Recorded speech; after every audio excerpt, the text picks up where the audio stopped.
This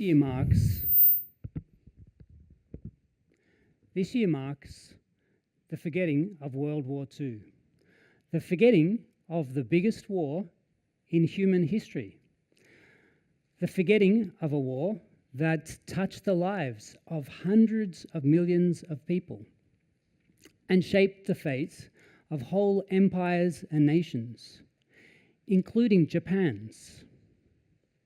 How could we forget a war that had so much destruction?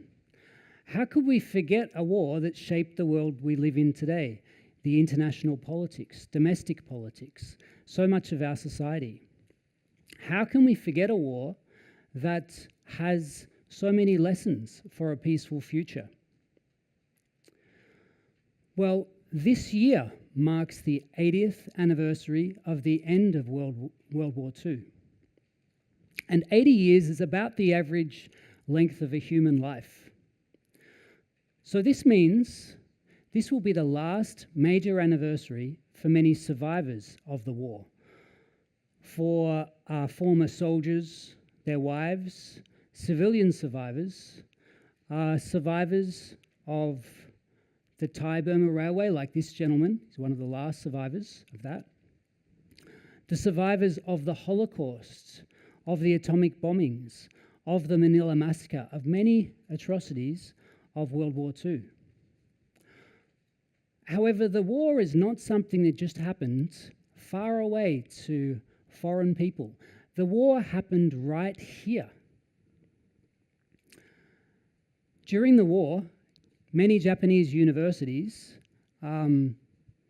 conducted military research and trained and sent off many students to war.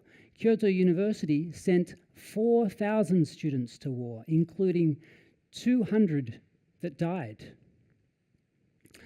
Now, as survivors pass away, memory of World War II shifts increasingly to history books. In other words, memory of the war shifts from direct memory to post or after memory.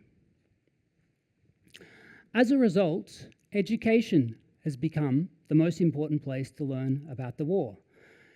In the classroom, though, education about the war tends to be abstract and focused on test results. As a result, many young people feel disconnected from the war, even though it's greatly shaped the world in which they live.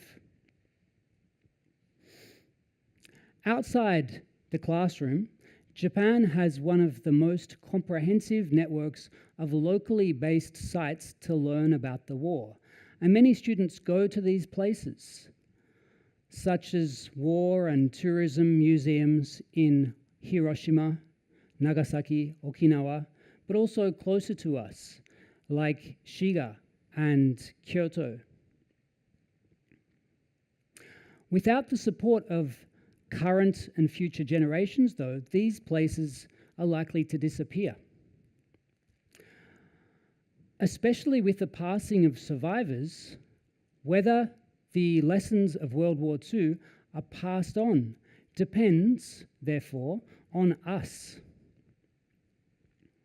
What should we do, though, about this feeling of disconnection from the war? How can we learn about the war beyond history books? Well, young people and people really of any generation can get more engaged with the war through thinking about what is local and what is personal. In other words, what happened around them during and after the war, what are local people doing about it, and how do local narratives of the war challenge national narratives?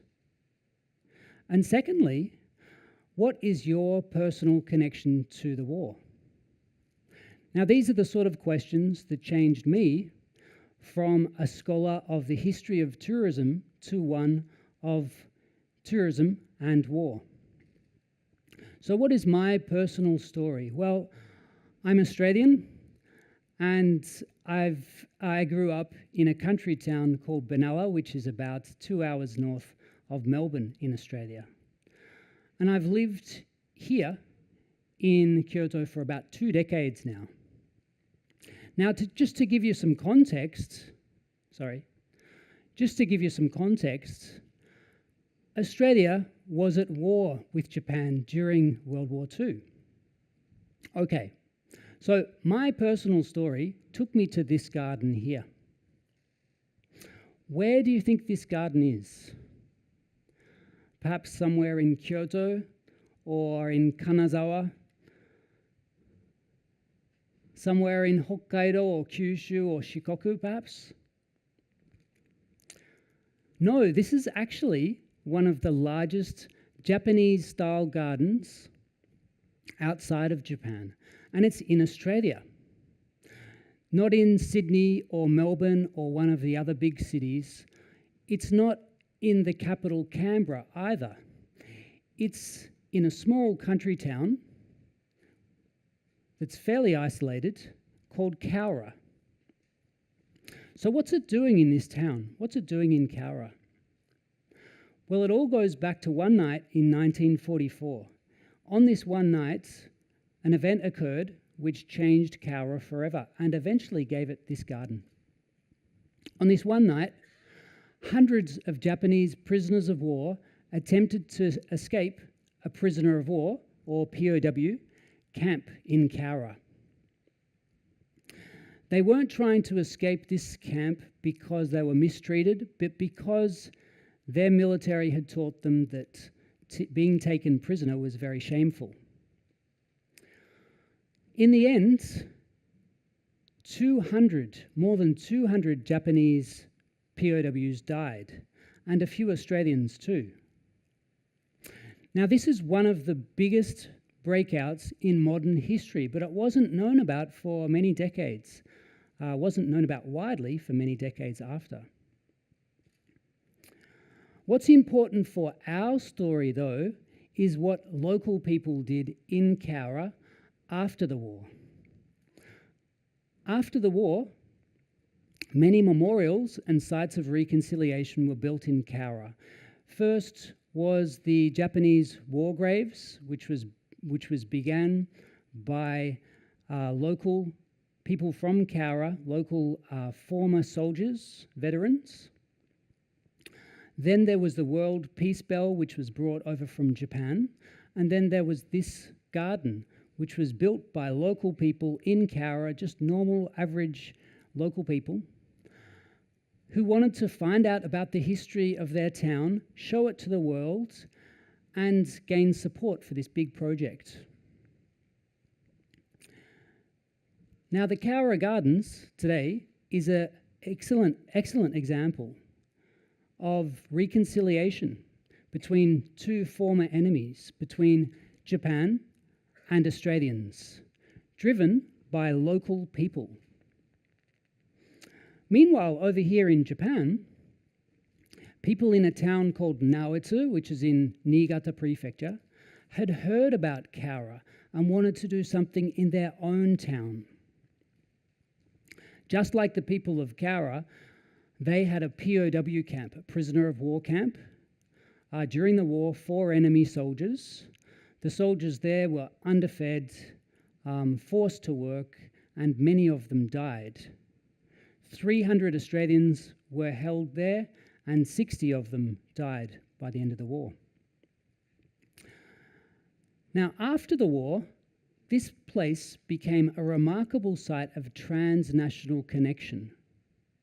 First was an Australian who contacted people in Naoetsu to tell them about his experience as a prisoner in their town. And then people in Naoetsu started to collaborate together with people of Cowra. In 1995, they opened the Peace Memorial Park in Cowra, and it has these two statues representing angels representing Australia and Japan. So both Cowra and Naoitsu are very unique memorials. They don't just memorialize the people that died in their country, but the former enemy. So in Cowra, they memorialize the Japanese. In Naoitsu, they memorialize the Australians. In addition, both Naoitsu and Cowra provide narratives of the war that it's an alternative to the national narrative in both countries. Naoitsu shows that many non-Japanese died on Japanese soil during the war, something that's not widely acknowledged. On the other hand, POWs are a big part of Australian war memory. So Australian POWs who suffered at the hands of the Japanese military are a big part of their war memory. But Cowra shows that not only Australian POWs, but also Japanese POWs suffered and died during the war. Though they suffered at the hands of their own military that didn't really value their lives highly. Perhaps more than this, though, Naoitsu and Cowra are examples of connections between people. These were once two towns on opposite sides of the Pacific that had no relationship. Now they're held together with bonds built by former POWs, surviving family members, and local people. All right, so what happens around us? What stories do we have around us? What happened in Kyoto during the war that history books haven't told us? As you will know, Kyoto is not usually associated with 20th century history. It's usually associated with ancient Japanese history and tradition and Japanese culture. But during the pandemic, I started to look for sites connected to the war around me. And I discovered that Kyoto actually has a lot of sites connected to the war. Now, many of you would have been to this place here. Yasaka Pagoda. It's in one of the busiest tourist areas in the whole of Japan, right? But what many of you won't know so much about is this statue behind it and above it. It's the tallest Buddhist statue in Kyoto. It's a 24-meter high statue of Kannon, or the Bodhisattva of Mercy. It was built in the 1950s by Japanese businessmen to memorialize the Japanese war dead. Now, behind this statue, today it's hidden amongst these trees, is this international memorial. And this has a huge stone that's built for everybody who died in World War II. Now, in my time researching about this place, I've found that it's a very rare memorial, that these sort of memorials are very rare, that it memorializes both Japanese and their former enemy. Now, next to the stone is this set of cabinets. And in this set of cabinets are some very rare records on POWs, prisoners of war, who died or went missing during the war in Japanese captivity. Now, this is part of the international memorial at Ryozen Kannon, the international part of it. But it also connects the place to me, to my home country, Australia. As I mentioned, POWs are a major part of Australian war memory. They also connect the place to my personal story.